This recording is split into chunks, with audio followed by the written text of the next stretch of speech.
Hola, buenas tardes. De nuevo en esta cita quincenal en la que nos encontramos con diferentes personajes para hablar de escritura y literatura. Bienvenidos. Estos temas que nos apasionan y nos unen en torno al noveno concurso de cuento corto UNAL en la web.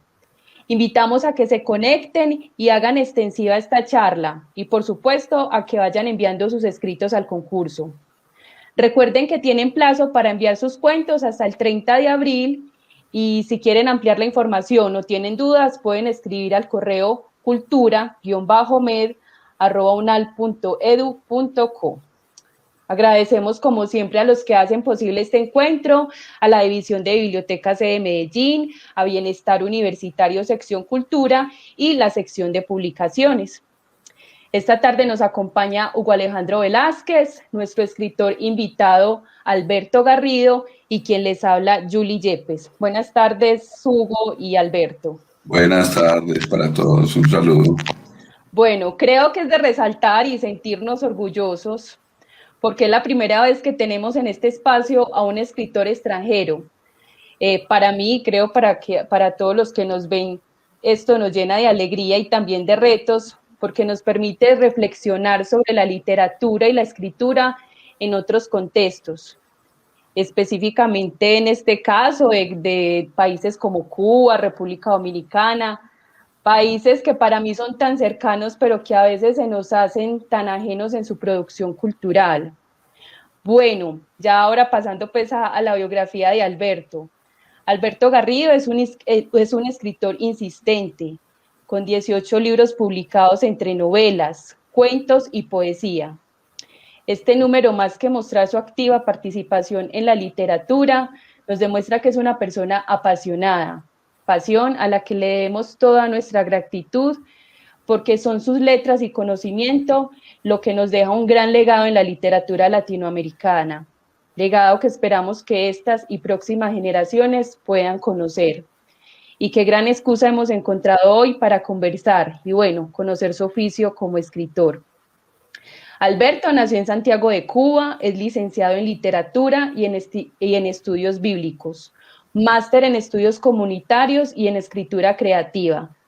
Reside en República Dominicana desde 2009, Premio Casa de las Américas en Cuento en 1999 y ganador en 3 ocasiones del Premio Casa de Teatro en diferentes géneros. Tiene 18 libros publicados, entre los que se destacan las novelas La leve gracia de los desnudos, El círculo de los infieles, así como los poemarios Morir sin los ángeles y La hora de despertarnos juntos, entre otros. Acaba de ser publicada su novela Los días del impío y en pocos días saldrán el poemario Carne de mi carne y el libro de cuentos El muro de las lamentaciones. En estos momentos, Alberto dirige el Departamento de Letras de la Universidad Nacional Pedro Enríquez Ureña en Santo Domingo. Bueno, Alberto, bienvenido, buenas tardes, ¿cómo estás? Muchas gracias por la invitación, por el privilegio de poder estar con ustedes en esta tarde espléndida aquí en Santo Domingo. Está haciendo una temperatura maravillosa, increíblemente fresca, y espero que sea un tiempo maravilloso para hablar de literatura. Gracias Alejandro, gracias Julie, gracias a la Universidad Nacional de Colombia, gracias a Janet Posada que ha hecho posible también que contactemos. Janet Posada, que ha tenido una travesía hemos tenido una travesía juntos con una maestría en escritura creativa que ha sido fecunda. Así que muchas gracias a todos por esta invitación. Bueno, Alberto, creo que con lo que acabo de mencionar de tu biografía, nos quedamos cortos frente a tu inmensa producción literaria. Tus publicaciones dan cuenta de que eres una persona apasionada por la escritura. Y bueno, frente a esto quisiera comenzar con la siguiente pregunta. Creo que esta pregunta es obligada para todos nuestros invitados, pero es porque delinea un poco cómo se llega a este oficio. Bueno, Alberto, cuéntanos cómo la vida, las experiencias, personajes que pasaron por tu vida te llevaron a descubrir o más bien a saber que la escritura hacía parte de tu ser? ¿Cómo llegaste a la escritura? ¿Cómo te diste cuenta que ese era tu camino? Qué interesante pregunta, porque siempre hay un territorio que para el ser humano es como el Edén, ¿verdad? El huerto primigenio, la edad de la inocencia. Y realmente empecé a escribir muy temprano. Mi primer texto lo escribí en cuarto grado. Por cierto, tengo una experiencia interesantísima porque después de muchísimos años, ese primer texto de haber escrito ese texto, me encontré con la profesora Caridad Sánchez, que revisó ese primer cuento. Ella tiene cerca de más de 80 años, vive en Miami y nos pudimos conectar gracias a las redes. Está muy activa, hace ejercicio, es una anciana preciosa, sigue más hermosa que nunca y posiblemente nos esté viendo hoy a través de las redes.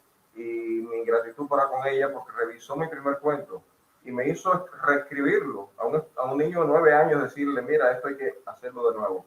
Y ya empecé a sentir que la literatura no solo era una experiencia de soltar algo, sino también era un oficio importante. Después de eso, ha habido varios maestros tutelares y cercanos y varias obsesiones que por la experiencia vital se convirtieron en materia literaria. Una de ellas es mi hermano mayor, Guido, que yo siempre he dicho que si hubiera seguido escribiendo hubiera sido muchísimo mejor escritor que yo, por supuesto, y hubiera sido realmente un escritor notable él, porque su talento es innegable. Tenía talento como actor, tenía talento como escritor, lamentablemente no se dedicó a ninguna de esas dos cosas con toda la seriedad que merecen y no lo es, pero mi hermano Guido, que me lleva 9 años a mí, llevó, cuando yo estaba en secundaria, todos los libros de la carrera. Él estudiaba licenciatura en letras. Todos los libros de la carrera los llevó a casa. De manera que yo en secundaria me leí todos los libros de su carrera. Todos me los había leído. Y cuando yo me llegó el momento de escoger una carrera, dije, voy a escoger esta porque definitivamente ya me leí todos los libros de la carrera, así que va a ser buscando un poco, tal vez evitar el servicio militar y por otro lado un poco de ese vago que tenemos nosotros por dentro, que no queremos usarnos tanto, me hizo escoger la carrera. Esa experiencia fue importante también, la de mi hermano Guido. Y por cierto, una experiencia vital traumática, la separación de mis padres, que me hizo escribir muchas cosas acerca de personajes que recibían, que pasaban por este trauma familiar. Fue uno de los primeros elementos que indudablemente influyeron para que me convirtiera en escritor.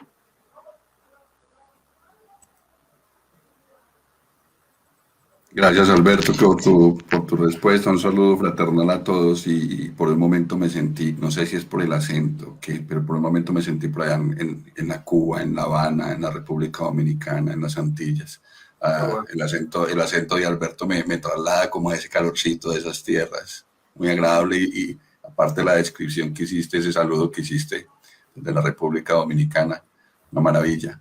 Alberto, ya nos dijiste pues más o menos de tus inicios, tus influencias, pero desde muy chico o más o menos estuviste involucrado con grupos literarios, particularmente uno 6 del 80, ¿cierto? Sí. Pues puedes hablar de ese grupo y esa importancia de estos grupos literarios al interior de una sociedad, ¿no?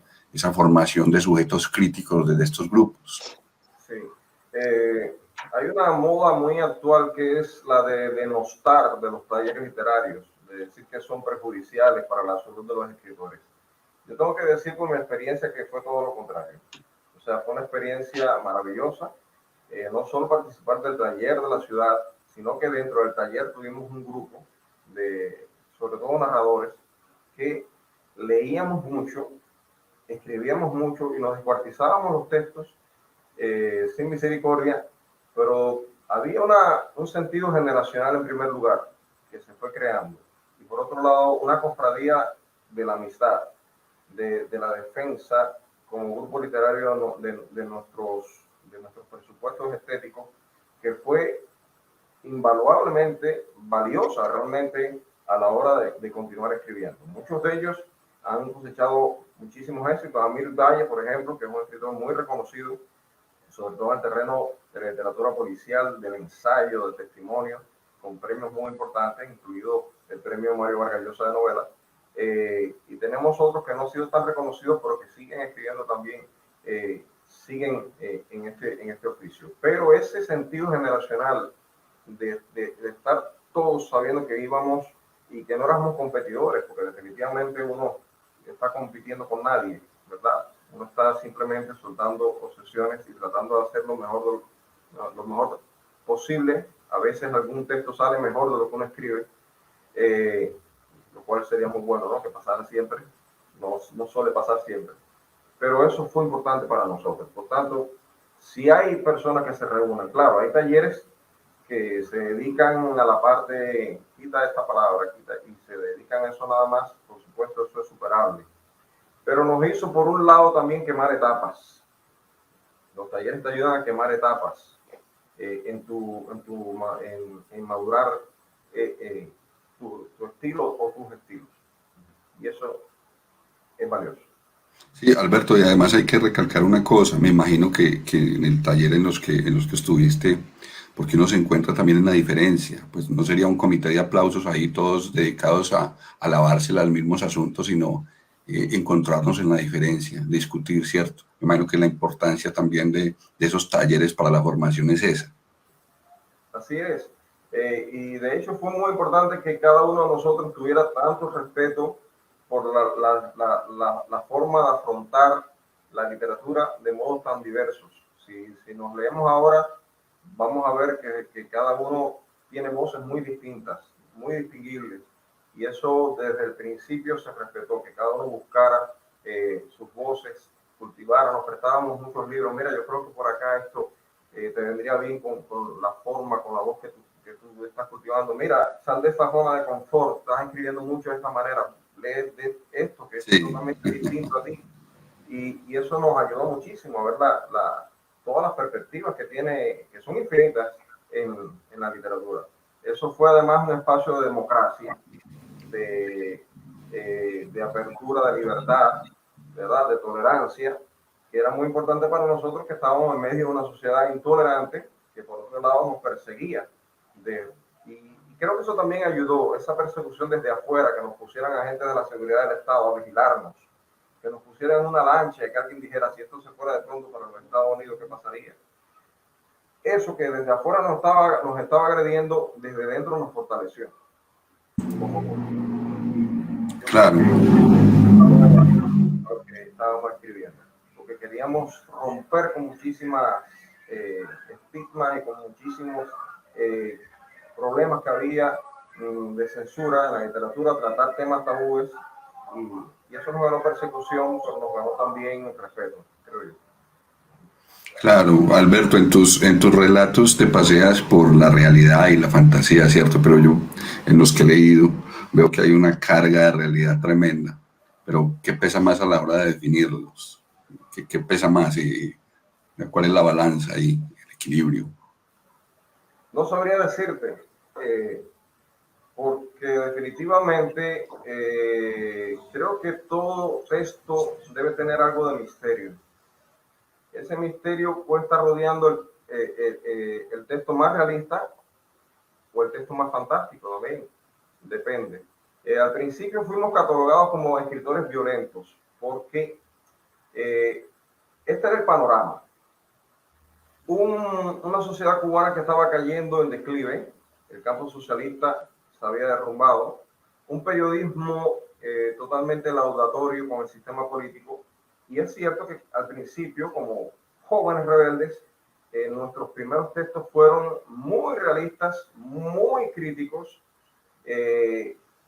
con respecto a la realidad, y porque no había un periodismo que afrontara la realidad realmente. Pero nos dimos cuenta, afortunadamente, de que la literatura no es periodismo y que nosotros que debíamos hacer literatura, aunque fuera literatura crítica, pero debía ser literatura. Y que se podía ser crítico desde lo fantástico, se podía ser crítico desde lo onírico, se podía ser crítico desde lo absurdo también. O sea, no están vedados los territorios para atacar o para criticar o para seguir siendo conciencia de una sociedad. En ese sentido, mis textos particularmente creo que se fueron moviendo de lo realista a una zona intermedia entre lo realista, lo onírico y lo fantástico. Sí, alguna vez, y esto me parece fantástico, creo que lo hablábamos ahora, antes de empezar el conversatorio, alguna vez escribiste, como escritor soy dos cosas, un voyerista que mira, huele, come, hace el amor en las habitaciones de los otros, el narrador, y también un kamikaze, el poeta, que se da puñaladas de las que no sale sangre, sino palabras, recuerdos, ficciones, esas emociones, los espasmos, las cuarteaduras de lo que llamamos vida. Me pareció maravilloso esa descripción. Ahí te quería preguntar, ¿cómo pasas del boyerista narrador al kamikaze poeta? Qué buena pregunta.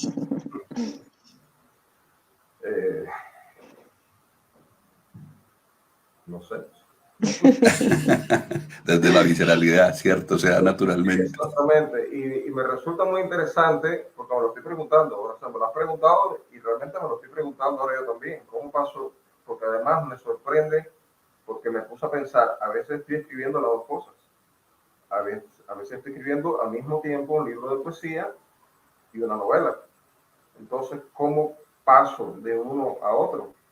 ¿O será que les mentí a los periodistas cuando respondí eso? ¿O es que se producen o es que habitan muchos seres en uno Hay muchos adentro. a la hora de escribir? Bueno, decía Octavio Paz, que en el escritor hay muchas, a mí me gusta mucho esta frase de Octavio Paz, dice que en el escritor hay muchas voces, y cuando el Sí. escritor escoge una, comienza el estilo del escritor y comienza la muerte del escritor. En ese sentido, Hermoso. sí, realmente hermosa. Y en ese sentido, yo he tratado tal vez de decir con esto que cuando escribo prosa, narrativa, cuentos, novelas, hablo más bien de los demás que de mí mismo. Pero esa frase, como la frase de cualquier escritor, debe ser tomada siempre desde la duda, ¿verdad? Porque nosotros los escritores somos muy fabuladores, para no decir mentirosos. Y entonces, tal vez sea tan boyerista cuando escribo poesía o tan kamikaze cuando escribo narrativa. Y en definitiva, ciertamente al final uno siempre está escribiendo de uno mismo y aunque parezca pedante decir esto, para uno mismo también, porque de alguna manera es así. Sí, y de todas maneras, casi siempre un boyerista es un kamikaze de alguna manera, ¿cierto? Tiene algo de kamikaze. Y yo te voy a cambiar esa pregunta entonces, la voy a poner de otra manera o a bajarla desde allá, a decir más o menos en qué te sientes más cómodo, en el cuento, en la poesía, en la novela, dónde te sientes más cómodo o igual te sientes a gusto en todos. Mi respuesta es que me siento igualmente a disgusto en todos. ¡Qué maravilla, sí! Ninguno me resulta fácil. Escribir es tan difícil que me siento muy incómodo a la hora de escribir. Yo siempre comparo el acto de escribir con un parto, con una especie de guerra, ¿no? Con una revelación que te transforma, como algo que te pusieron en el ADN nuevo, que se está mutando. Y para mí escribir es así, es un suceso dramático, complicado. Disfruto más el acto de reescribir. O sea, cuando vuelvo sobre el texto ya escrito y le pongo y le añado, porque ahí estoy disfrutando, realmente estoy disfrutando el acto de reescribir, pero la hora de parir el texto, ese texto que todavía no es nada, que no sé lo que es realmente, porque uno está escribiendo muy intuitivamente, aunque uno diga que se sabe el final ya, que ya lo tiene en la cabeza, que sabes el principio, que tienes el tono, sigue siendo profundamente misterioso e intuitivo para el escritor y muy traumático realmente. Una especie de combate consigo, ¿no? Sí, a mí me cansa muchísimo más escribir una hora que hacer 7 horas de clases seguidas o que estar en el gimnasio 4 horas. Aprovechemos que estamos en caliente, Alberto, entonces, y nos comparte uno de esos combates que has tenido, un fragmento de esos combates que has tenido, de esas pariduras que has procreado. Muy bien, voy a leerles de La leve gracia de los desnudos, que es la historia de un pintor que llega a la fama enloquecido, obsesionado por la belleza, especialmente por captar en un lienzo la belleza femenina. Y este capítulo, que es muy breve, se llama Olfato.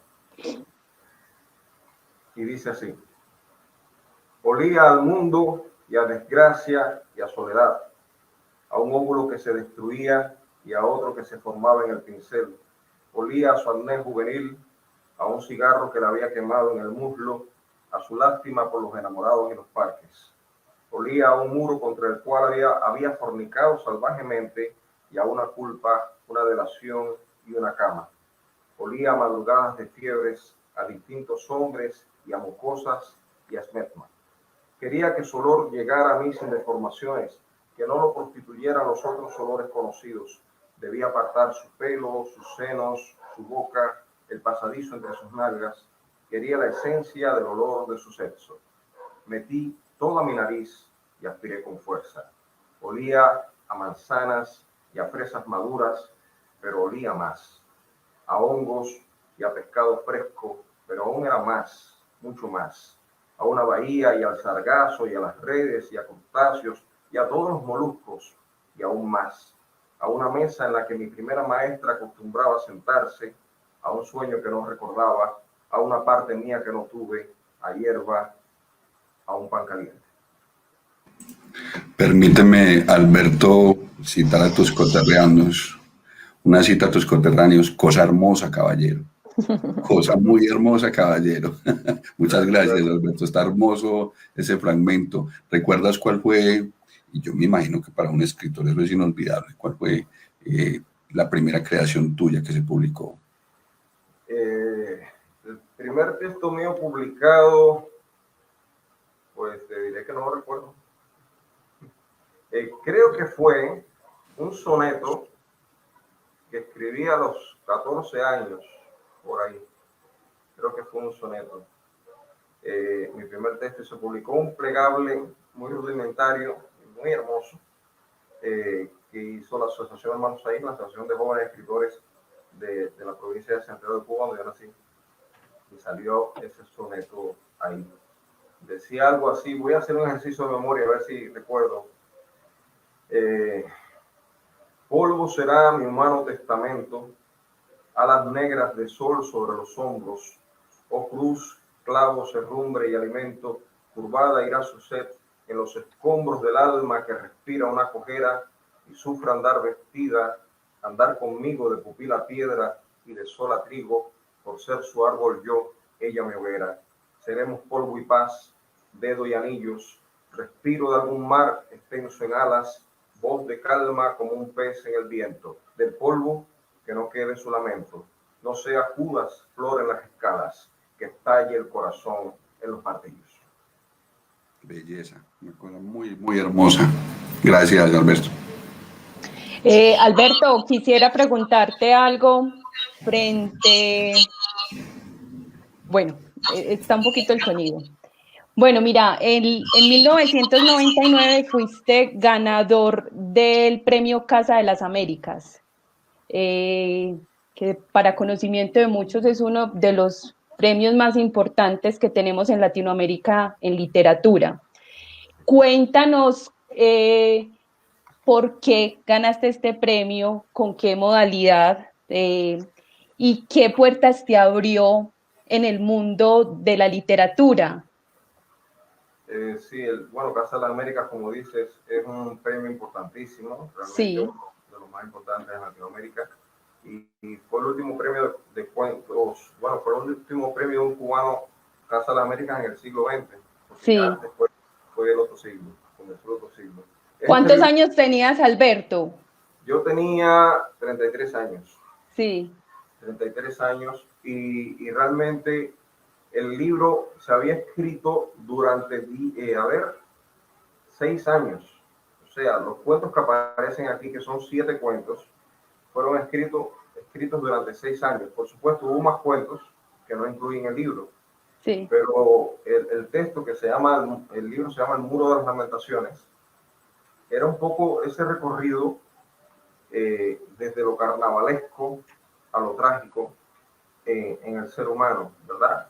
Solemos ver la vida mucho más livianamente en nuestra juventud, disfrutando de muchas cosas, y que se empieza a complicar con la tragedia que nos empieza a rodear, la muerte de personas que queremos, situaciones complejas. El COVID no aparecía todavía por esos radares, pero indudablemente hay muchas otras muertes que rodean al hombre y que de hecho actualmente son más devastadoras que el COVID. El COVID tiene mucha importancia trágica, pero mueren más personas de otras cosas que de COVID actualmente también.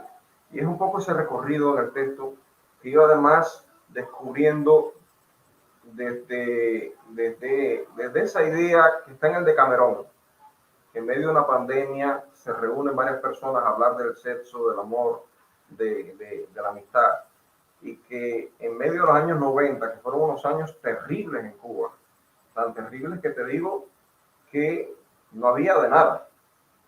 O sea, no comías, no te alimentabas, no había luz, no había nada. Hubo personas que comieron bisteces, entre comillas, de colchas de trapear. Si te digo cosas tan terribles, tan obscenamente terribles, como personas que comieron pizzas, que creyeron que comían pizzas de queso, pero el queso eran condones derretidos. Cosas así. Yo recuerdo que yo estaba un tiempo desempleado, trabajaba vendiendo lo que se apareciera en la calle, siendo un profesional. Y no les voy a decir lo que vendí, me arrepiento. Pero me daba para comerme una hamburguesa al día, todo eso. Y hubo personas que estaban muchísimo peor que yo. Y hubo personas que padecieron enfermedades degenerativas, neurosis, se quedaron inválidos. Todo ese periodo está de alguna manera reflejado en el libro. Me ocurrió una cosa muy interesante, y es que con el último cuento del libro, por un lado yo estaba escribiendo, yo quería hacer un texto que de alguna manera homenajeara a Picasso, a algunos cuadros de la etapa azul de Picasso. Y me ocurrió de pronto que empecé a ver en mis paseos por la capital a personajes que parecían salidos de los cuadros de Picasso. A los dos borrachos que están mirándose en el espejo, a los dos clones, a las mujeres que están, las prostitutas en el bar, al muchacho que está con un anciano y las naranjas en el suelo. Todo eso lo estaba viendo en la realidad. Ya no era la etapa azul de Picasso, era la etapa negra de la sociedad cubana, y todo eso lo junté y lo uní en ese libro. Y salió un libro que la gente no sabe si reír o llorar con él, porque va de un extremo al otro, de un camino al otro, hace ese recorrido de lo carnavalesco a lo trágico, y termina con una visión bastante desolada de la realidad cubana. Sí, tremendo lo que cuentas, Alberto. De ese texto. ¿Lo quieren? Claro. Claro, por favor. Dice, el final del cuento dice: Año nuevo, feliz año nuevo. Estuve escribiendo, pero se me han ido las ganas. ¿Qué me resta? El entierro, la pesadilla de Miriam. Después voy a reescribirlo todo o a romperlo. O le enseñaré los fragmentos a Janet y a Bruno para ver qué dicen. Ahora es casi de noche, estoy sentado solo y el parque de la fraternidad me contempla irónico.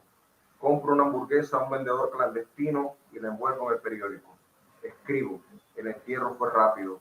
Un amigo de mi padre recordó la época en que cantaban boleros. Berta lloró. Fue enterrado en el panteón de la familia de Berta. He pasado junto a un banco que ocupaban 4 o 5 personas. Hablaban de una cumbre o de algo así. El país no había sido invitado. ¿Para qué? Oí. Los reunidos estaban pidiendo aperturas. La política es sucia, oí. Libertad, elecciones. He envuelto mejor la hamburguesa para no perderla en la calle. Tremendo. No sé qué poema escuché, no me acuerdo el del autor, pero me viene a la mente cuando estás hablando de todas esas carencias y esas cosas tan tremendas, que decía, con las mismas piedras que me tiraste construiré mi casa. De alguna manera esas falencias formaron y mira, sacaron eso que tenías adentro en esa escritura y me parece increíble. Además, otra cosa que me parece increíble, no sé a Julie, pero yo me he enfrentado a la escritura una que otra vez con resultados más o menos deprimentes. Y veo que tú escribes desde muy joven, pero desde muy joven cosas maravillosas como la que nos leíste ahorita. De dónde surgió eso, pues volviendo a la pregunta inicial de Julie, pero me parece increíble que desde tan joven tengas una escritura tan potente. Por un lado, tal vez yo veo la literatura como todas las artes como un don, ¿verdad? Realmente es un talento que para mí Dios me lo dio. Y por supuesto las lecturas desde temprana edad, leía muchísimo. Algo que ocurrió conmigo, que fue un problema, casi una tragedia para mis padres, y que resultó inmensamente beneficiosa, fue que precisamente a los 9 años, yo por una descalcificación en las rodillas, tuve que estar 6 meses sin caminar. Yo aprendí a caminar 2 veces. Pero en esos 6 meses, recuerdo que mi mamá me puso los 2 libros más importantes de mi infancia. Después vendrían otros, pero esos 2 fueron los más importantes de mi infancia, que fueron los 4 tomos del Conde de Montecristi y Aventura de Huckleberry Finn. Vendetta. Y óigame, yo disfruté eso. Yo disfruté 6 meses donde estuve y estuve leyendo muchísimo. Y ese amor por los libros creo que comenzó de una manera muy especial en ese momento, donde una tragedia se convirtió en un momento maravilloso. Claro, construyendo el castillo con las piedras que te tiran, volviendo a la poeta de la cual no me acuerdo lastimosamente el nombre. Y quería precisamente conversar de eso, porque es que me di cuenta por ahí, me dijeron por ahí, que a Alberto se le ocurren las novelas o los cuentos, pero se les ocurre primero el final. Cuéntanos cómo es eso. Eso es una muy buena suerte, te diría cualquier escritor. Qué bueno que le pasa eso. Porque cuando se nos ocurre el principio, por supuesto no se deja guiar y también la experiencia es maravillosa, ¿no? No saber hacia dónde vas. Simplemente, o sea, que no te preocupe el destino, sino el viaje. Es fabuloso también. Pero cuando tú, sobre todo para un cuento, para los cuentos, es excelente que tú sepas hacia dónde vas y apuntes hacia el blanco, ¿verdad? Si no, estaríamos haciendo como en la famosa caricatura de Carlitos y Snoopy, que él tiraba la flecha y cuando caía entonces pintaba el blanco. Que siempre vas a dar en el blanco de esa manera. Pero cuando no se le ocurre el final, uno generalmente el final se le ocurre o como una imagen o viene como un tono. O sea, vienen las palabras, el tono, la armonía en la que debe salir el texto. Y eso es fabuloso porque sabes cómo lo vas a escribir, saber, tener una noción de cuál es el tono. Cuando no tienes eso, muchas veces lo que pasa es que tenemos que hacer muchas versiones porque estamos experimentando pero no tenemos el tono. Y hay que entonces buscar un nuevo tono o un nuevo narrador que me cuente la historia cuando no tenemos el final. Y por eso es una suerte, no es otra cosa, es una suerte que tengo muchas veces en el cuento. En la novela no ocurre así. En la novela no sé muchas veces hacia dónde voy. Y los personajes se suelen revelar con muchísima facilidad. Construye los personajes con facilidad, Alberto. Les das un carácter con facilidad. No, sé que va bien el personaje cuando se me revela. O sea, cuando empieza a hacer cosas que yo no tengo proyectadas que haga. Cuando logra hacer eso el personaje, yo digo, este personaje va bien porque ya se me está portando mal. Ya no es una marioneta mía como escritor, sino que está cobrando vida propia. Y en ese sentido, de hecho, para mí, en la novela, de hecho, lo más importante para mí son los personajes, más que cualquier otra cosa. porque si nos ponemos a pensar en novelas, ¿de qué nos acordamos? De las novelas que hemos leído hace tiempo. De los personajes. O sea, si el personaje fue bueno, fue fabuloso, nos acordaremos de ello. Muchas veces no nos acordaremos de la trama, no nos acordaremos qué pasó, cómo terminó incluso, pero sí nos acordaremos del personaje, porque algo de eso, de esa vitalidad se impregnó en nosotros, se marcó en nosotros, se tatuó en nuestra memoria, en nuestro corazón como lectores. Y por eso el personaje es lo más importante en las novelas. Y lo más importante y de las cosas más difíciles de construir, me imagino. Darle un tono, un carácter, un tinte a un personaje es una cosa tremenda. Y ponerlo a conversar también con la novela y con los otros personajes. Sí, así es. Por ejemplo, las novelas que son de autoficción, donde uno le hace ese trato al lector de decirle, no soy yo, pero pudiera ser, ¿verdad? En esas novelas uno corre el riesgo de ser demasiado bueno. Y entonces uno tiene que malearse a uno mismo como personaje.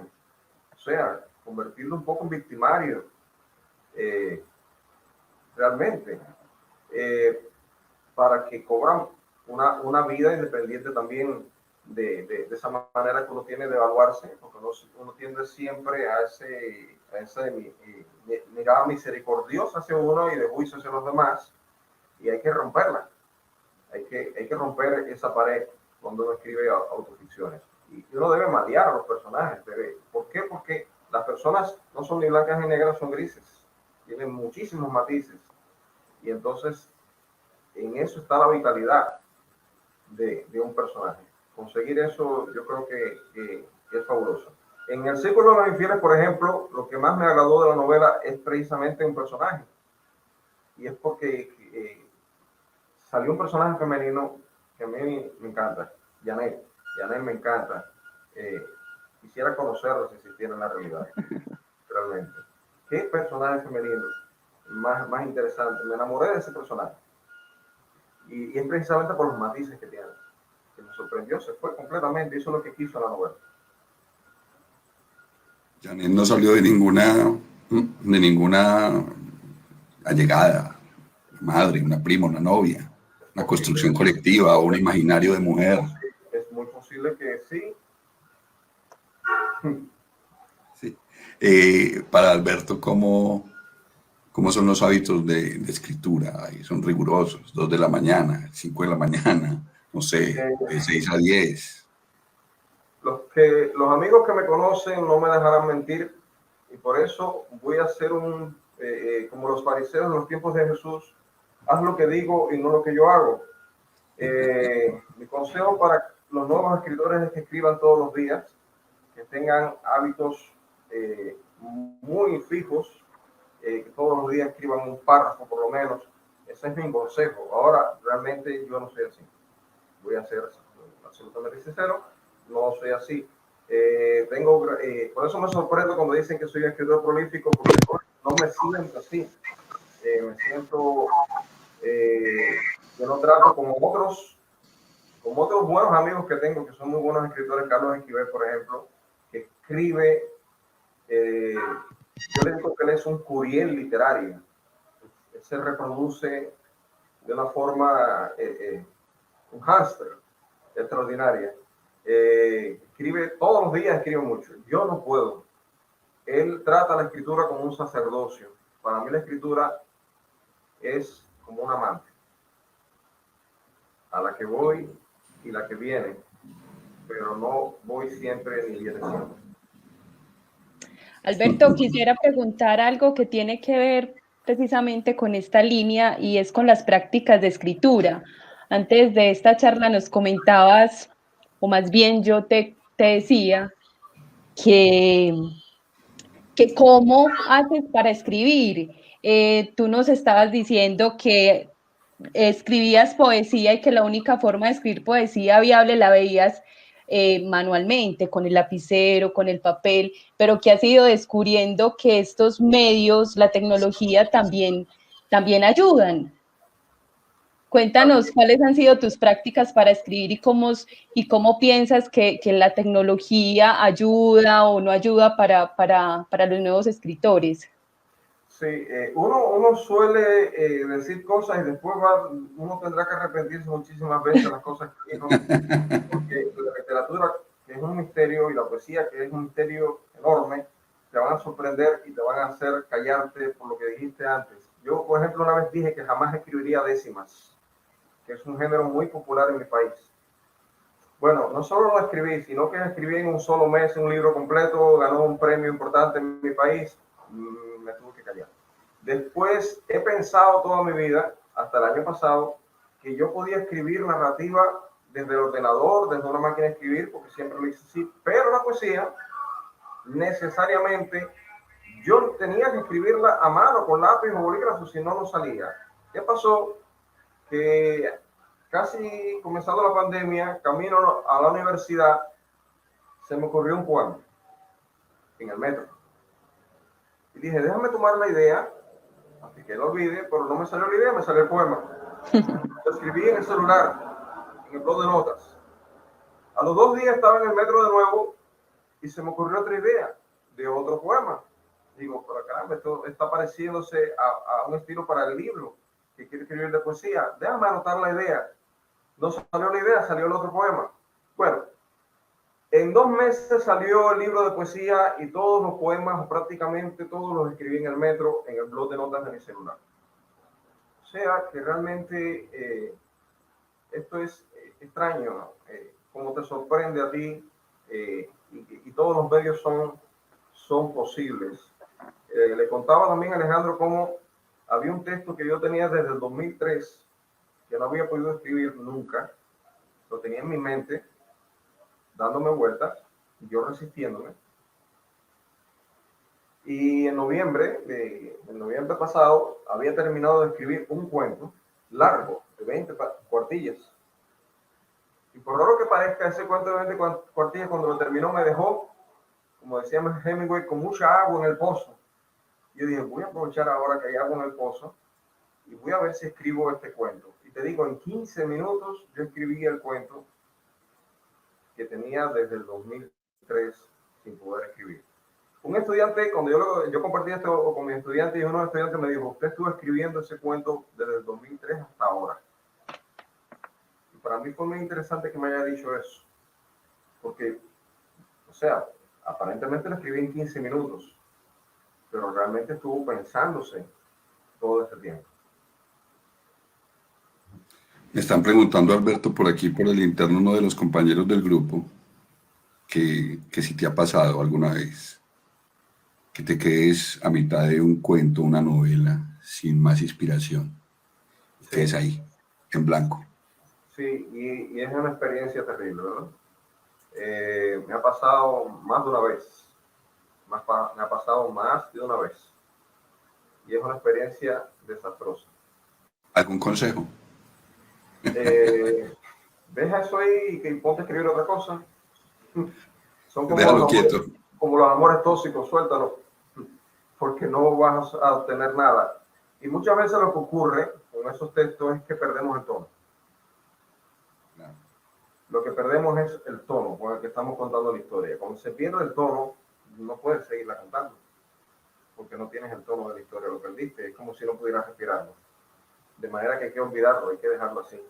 Y tal vez en el futuro volver a él y ver si se puede escribir de otra manera, pero no romperse la cabeza, porque nos va a ocurrir a todos nos va a pasar, y más de una vez nos va a pasar.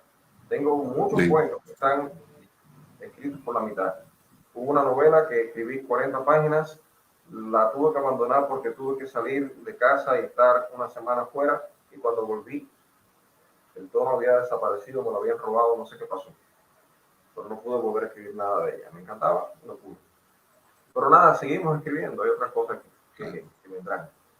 El consejo es déjelo ahí quieto, para más adelante. Y es el mismo consejo a veces, o sea, que pasaría si terminamos un texto, también es bueno dejarlo ahí. O sea, lo terminaste de escribir y es bueno también dejarlo ahí, reposar, que repose en una gaveta y no se lo comen los gatos tu casa y sobrevive la prueba del tiempo, puede que tenga algún valor. Ahora este problema de que también podemos publicar muy fácilmente es peligroso, yo creo. Sí. Porque no nos da una dimensión, una distancia con el texto que necesitamos también después de escribir un texto que está terminado. Alberto, ¿tienes algún libro de cabecera que relees, que vuelves a ver de vez en cuando, que haya o que te haya impactado en la vida, algún texto, obviamente de otro autor, un libro, no sé, como dijiste ahorita, por ejemplo, El Conde de Montecristo, pero algún autor o algún libro al que vuelves de vez en cuando porque necesitas de ello? Sí, por supuesto. La Biblia en primer lugar, que no es un libro, es una biblioteca, ¿verdad? Y que nos encontramos todos los géneros. Cuando tú lees a Faulkner y lees Primera de Reyes, Segunda de Reyes, ves que Faulkner está ahí. Cuando lees la poesía erótica contemporánea, vas a Cantares, está ahí. Cuando lees los cambios de narrador de Vargas Llosa, que nos creemos que son tan novedosos, de primera a tercera persona, y vas al libro de Daniel, está ahí. O sea, es un libro tan novedoso, tan fresco de lo estilístico. Además, a mí personalmente me da toda la esperanza que necesito como ser humano, y vuelvo a él como una lectura vital. El otro día hice un ejercicio y me leí Huckleberry Finn de nuevo, cosa que no pensé que haría. Y la experiencia fue que me gustó más que cuando era niño. Claro, volver a los clásicos.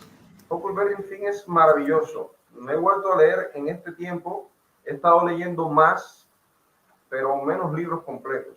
O sea, he estado leyendo muchos fragmentos, porque como ahora tenemos muchos PDF, entonces lo que hago, me siento aquí en la computadora, me pongo a trabajar y al mismo tiempo abro 3 o 4 PDF, los hermanos Karamazov por acá, la poesía de Dickinson por allá, García Márquez y sus cuentos por acá, y voy leyendo fragmentos. No sé si será un buen ejercicio, si terminará en la locura esto, pero es muy bueno, me refresca, esas porciones me refrescan muchísimo también como escritor, y me sirve mucho para eso de buscar como el tono, como diríamos, como ir calentando el brazo, ¿verdad? Para poder escribir.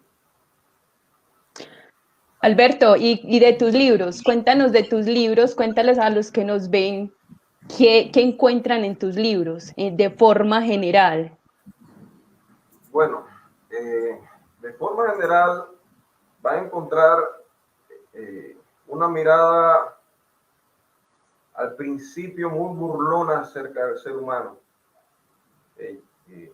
En mi esencia como joven me burlaba mucho de todas las cosas, tal vez por esa rebelión, por todos los poderes. Yo siempre he sido un poco la oveja negra de mi familia, que siempre han sido muy ordenados y obedientes. Por otro lado, también una mirada después más piadosa sobre los personajes que me rodean, incluso sobre los personajes negativos. Y una mirada que no enjuicia al ser humano, sino que lo revela en sus virtudes y defectos, que comprende la existencia del hombre como una existencia en proceso, inacabada, llena de momentos felices e infelices, y el deseo de que haya una esperanza más allá de esta muerte, de esta vida que es muy breve realmente, como tenían los escritores del barroco, por ejemplo, que veían la brevedad de la vida, pero que creo que hay una esperanza también más allá de ella. Sobre todo en mis ensayos van a encontrar eso. Alberto, ya que estamos en... Una mirada sobre el amor. Yo escribo mucho sobre el amor, mucho, realmente. Mucho.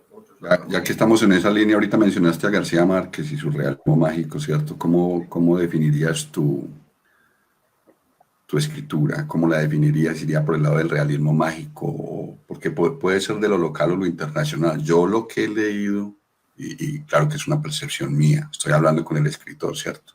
Pero como ustedes, pues sus libros son hijos que ustedes dejan ir para que los interpreten y reinterpreten, pues yo sentí que estaba leyendo algo muy internacional. Estaba leyendo a un escritor cubano, pero también estaba leyendo algo que es universal. No sé si me equivoco, pero ya defínelo tú, tus palabras. Bueno, ojalá no te equivoques, ¿no? Porque sería un gran elogio el que me estás haciendo y sería fabuloso que resultara así, realmente. García Márquez, sobre todo con 100 años de soledad, aunque mi novela favorita de García Márquez es Crónica de una muerte anunciada, que considero perfecta.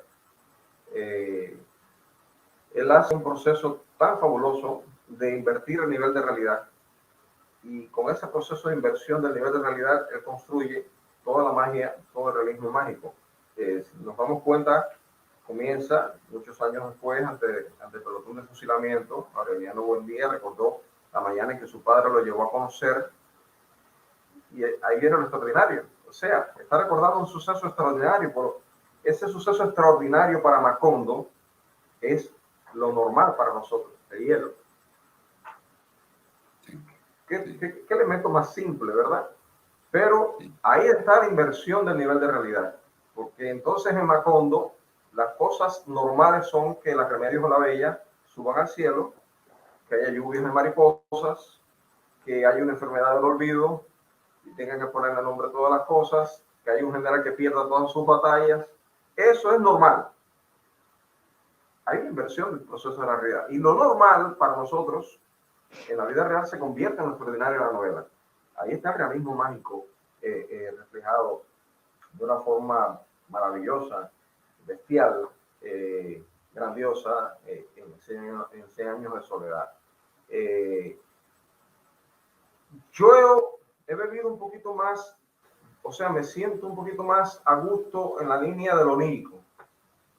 No de lo real maravilloso específicamente, sino de lo onírico, donde los elementos de la realidad de pronto pasan al mundo de los sueños o al mundo de lo fantástico y después vuelven a la realidad y se entrepusan por laberintos extraños. Y en este caso, lamentablemente, no has leído el último libro porque no ha sido publicado, que es Todas las Hambres, que va precisamente por ahí, por esa vía. Todos los cuentos van por la cuerda floja entre lo real y lo onírico. En la primera parte, porque el libro está dividido en dos partes, caen casi todos los cuentos del lado de la realidad definitivamente.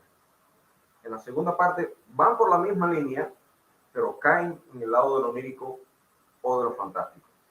Entonces, en ese sentido, sí, yo creo que lo onírico es muy, muy importante para mí. No por gusto, en la novela El Círculo de los Infieles, uno de los personajes le aconseja al escritor, al narrador, escribe sobre un sueño. Sí, sí, uno de los precisamente, y lo recordabas ahora, uno de los inicios más hermosos en literatura fue ese de Gabriel García Márquez. Es un pedazo porque inmediatamente golpea y ya uno quiere saber qué pasa, ¿cierto? En el primer párrafo uno ya queda pensando qué sigue, qué va a pasar con este sujeto, ¿cierto? Entonces esos inicios son maravillosos. Y yo quería preguntarte qué viene con Alberto, qué novela estás trabajando, qué poesía, si es posible, puedes mencionarlo. Sí, claro. Bueno, lo reciente es que terminé 2 libros y hay uno que estoy reescribiendo, ¿no? Más o menos así. Terminé el poemario Boceto con un país de fondo, donde que narra las experiencias que te dije del metro. No trata del metro para nada, pero fue escrito en el metro. Donde trae un poco la memoria de mi infancia, de las voces de personajes que me rodearon. Y es muy extraño porque es un libro que a veces no sé si es poesía o si es drama en un acto, son microrelatos en versos, no sé qué es, pero definitivamente es algo donde hay muchas voces distintas, contando esos fragmentos de historia, esas esquirlas de su historia. Y me encantó porque realmente recordé a mucha gente de mi infancia que tenían cosas que decirme poéticamente. Ese es el poemario. El libro de cuentos que te digo, Todas las Hambres, porque hay hambres físicas, hay hambres espirituales, hay hambres literarias, hay hambres políticas. Y Estoy escribiendo ahora una novela que se llama La Fe y los Condenados, que sería la tercera parte de una trilogía. Comienza con La leve gracia de los desnudos, el cuerpo, El círculo de los infieles, el alma, y La Fe y los Condenados, el espíritu. Sería esas tres dimensiones humanas vistas literariamente en un texto. Esta última novela es una novela muy realista, realmente. Es posiblemente el texto más realista que yo haya escrito jamás. Y realmente, ojalá un día se publique en Cuba, porque yo creo que va a ser difícil por estos tiempos.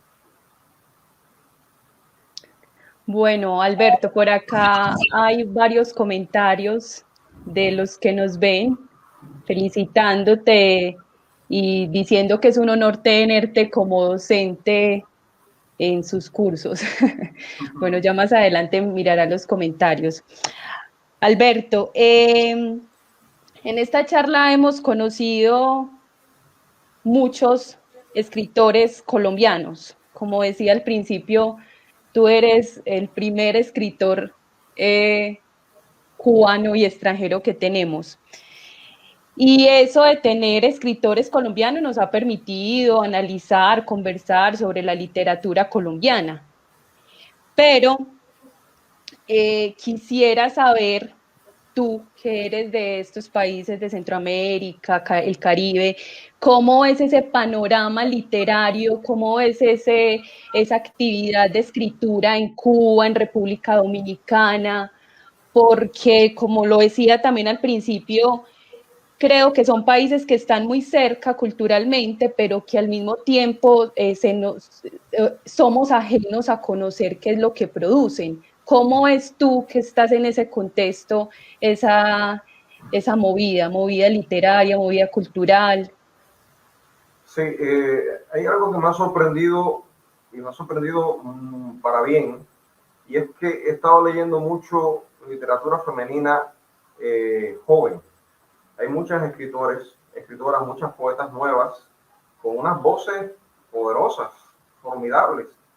Tanto en Dominicana, recientemente en nuestra universidad invitamos a 4 jóvenes poetas y dieron un concierto inolvidable. Yo les invito a que nos busquen después también por el Facebook nuestro y por el canal de YouTube de la UNFU, porque realmente mostraron el enorme vigor de la poesía joven femenina, sobre todo en República Dominicana. He leído muchas escritoras también cubanas, nuevas, muy buenas. De hecho, mis 2 poetas favoritas, aunque no son tan nuevas, pero son jóvenes todavía, estas viven en el exilio las dos. Una vive en Islas Canarias, que son Sonia Díaz Corrales, y la otra vive en México, que es Odette Alonso Yudú, y que son formidables poetas.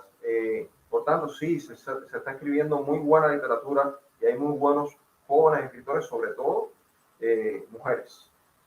Eso es lo que estoy experimentando en mis últimas lecturas. Así que eso está bien, la literatura está bien realmente en estos tiempos. Así que no nos debemos preocupar porque solo existe un Warman por ahí haciéndose famoso. Bueno, Alberto, qué interesante escucharte. Ya estamos llegando pues al final de esta charla y lo que me parece pues más interesante, como lo mencionaba, es conocer esas otras voces y qué interesante conocer tu voz, tu escritura y tu visión del mundo frente a lo cultural. Bueno, Alberto, más que una pregunta, un consejo a los chicos, a las personas que nos están viendo y que pronto ven que se les está encendiendo esa llama de creación literaria, de escribir. ¿Qué le recomiendas? Y sobre todo a los que se quieren presentar al concurso de cuento cortunal en la web. Bueno, yo escribí, ya que están también en el marco de un concurso de microrelatos, yo escribí en broma y en serio un decálogo adjetivado para microescritores y se los quiero compartir. Así que se los voy a decir. Claro. 1. sé breve, como dijo Quiroga o mis padres. 2, sé intenso, como dicen Poe, Cortázar o mi novia. 3, sé original, aunque no sepan en qué consiste la originalidad, como dicen todos los profesores de la maestría en escritura creativa en cualquier lugar del mundo. 4, sé elíptico, como dijo Onetti o como dice Piglia. 5, sé vital, como dicen los amigos míos del colmado de la esquina. 6, sé simbólico, pero no alegórico. Sé estético, pero no didáctico, como dijo Hemingway, y dijo, cuídate mucho de las esdrújulas también. 7, sé ficcional, como dijo Manson o Borges. 8, sé feliz en tu vida, porque ya escribirás bastante sobre tu propia infelicidad o la de los demás. 9, sé responsable del destino de tus cuentos, como dicen mis amigos escritores. Y 10, sé tú mismo, sé tú misma. No comprometas tu verdad, como me dicen mis mejores lectores. Mi abrazo para todos esos escritores de microrelatos. Qué maravilla, Alberto, muchas gracias. Qué recorrido por la literatura, ¿no? Tremendos consejos de tremendos autores, ¿no? Y bueno, y el tuyo incluido. Alberto, muchísimas gracias por tu presencia. Ha sido todo un placer. Han sido como 4 placeres en uno escucharte. Además, desde esas maravillosas tierras, vuelvo e insisto lo que dije al principio, que todavía me queda ese calorcito, ese acento, esa maravilla, todavía me siento por allá como en las Antillas. Ahí me dejaste ese sabor de boca. Te agradezco mucho tu presencia, Alberto. Gracias a ustedes por este privilegio. Realmente la he pasado muy bien y que vivan la literatura y los buenos amigos. Bueno, Alberto, muchas gracias. Agradecemos también a todas las personas que nos acompañaron. Y bueno, de nuevo, la invitación, chicos, anímense a participar en el concurso. En nuestras diferentes redes sociales van a encontrar las bases. Es hora pues de comenzar. Bueno, Alberto y Alejandro, muchas gracias. Hasta luego y de nuevo muchas gracias, Alberto, y a todos los que nos siguieron. Hasta Un abrazo luego. fraternal. Un placer. Chao.